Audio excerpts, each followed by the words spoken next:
Hello, it's your teacher, Mr. Walker, and I'm wearing glasses and a hat. What an exciting day. Today, I'm going to give you a brief overview of the Russian Revolution, and we looked at the causes yesterday, and today we're going to look at whether we're going to evaluate whether Lenin was successful in his goals. Evaluate means we make a determination. Was he unsuccessful? Was he partially successful? Was he moderately successful? Was he very successful, or was he completely successful in his goals? And so we're going to look at what his goals were, and then we're going to look at evidence to see if it was successful or not. Okay, so I'm just going to take you through the overview of this, and it's on page 2, so you can take notes along with me, all right? So here we go. This is page 2, the Russian Revolution. And during World War I, the Russian army, Russia's not industrialized, and so it's a problem. And people are fighting within Russia too. It's similar to the French Revolution, where they're fighting the Prussians outside and they're fighting inside, and they have a weak king. And so, let's see. During World War I, the war worsened. The Tsar lost control of Russia. Soldiers refused to fight. Prices shot sky high. People starved. Meanwhile, his wife fell under the influence of an odd monk named Rasputin. And people thought that Rasputin was influencing the royal family. You can Google that, and there's interesting stuff about it, but it's not very important to what we're looking at. So the Tsar steps down, and another word for stepping down, another word for this is abdicate. The Tsar abdicates. And this is pretty amazing. I mean, think back to Peter the Great. He was a member of this Romanov family that had been in power in Russia for generations. The Tsar, the Romanovs. And this is the end of an era. This is sort of like the final absolute monarch to fall in Europe. And so after the Tsar steps down, thinking that the country will be better off without him, a provisional government comes in. Provisional means temporary, so a temporary government forms, and it's formed by someone named Alexander Kerensky, who's the leader of it. But what do people really want? It's not an end of the Tsar. They want an end to the war, and he does not get Russia out of the war.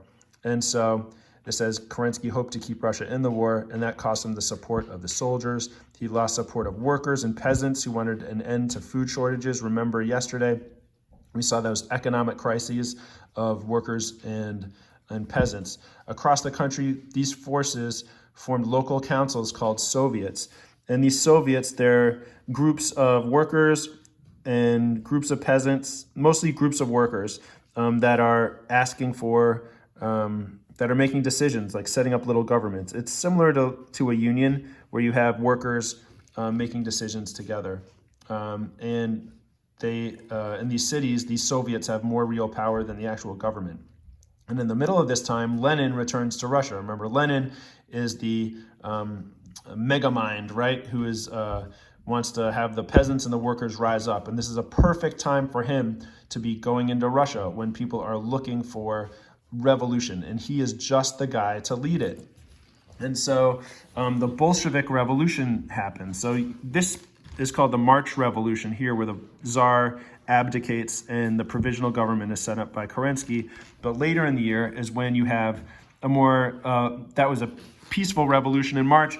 Here you have the violent communist revolution. And in Russia, the Russian communists are known as Bolsheviks. So these are Russian communists. And what Lenin promises is peace, land, and bread.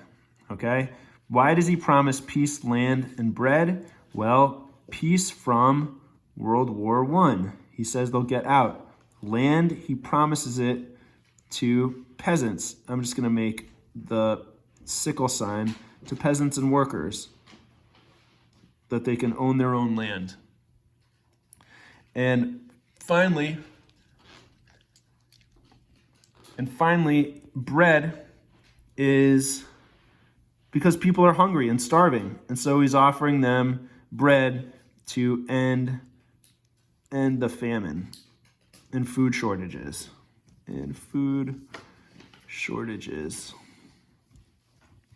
And so in November 1917, armed workers took control of government offices. Kerensky's power comes to an end. The provisional government is gone, and the Bolsheviks or communists seize power. And so once Lenin gets power, does he give his promises? He orders farmland be given to the peasants. So therefore, what does he live up to his promises?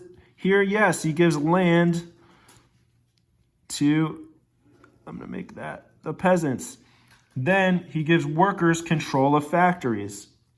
And in this case, that's also like land, right? He gives the factory to workers. Also, if the workers control the factory, that means they can control the money.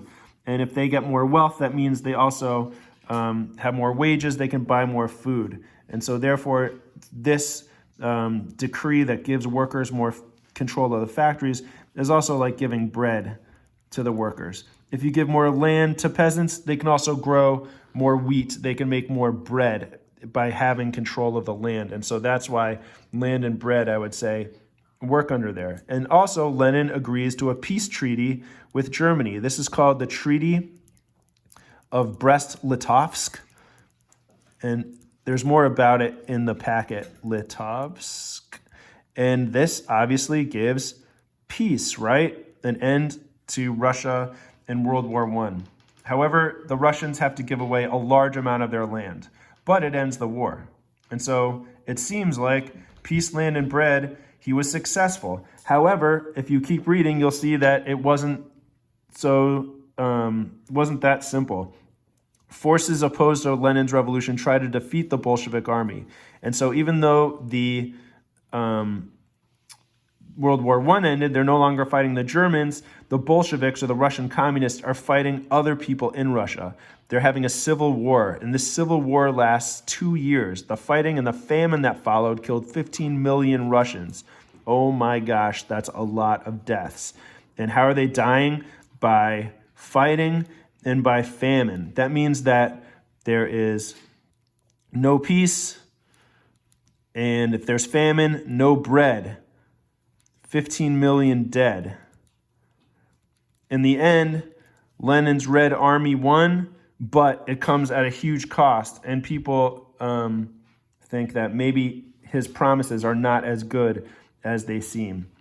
In this, the Red Army, anyone who's against the Bolsheviks are called whites, and so it's red versus white in this civil war.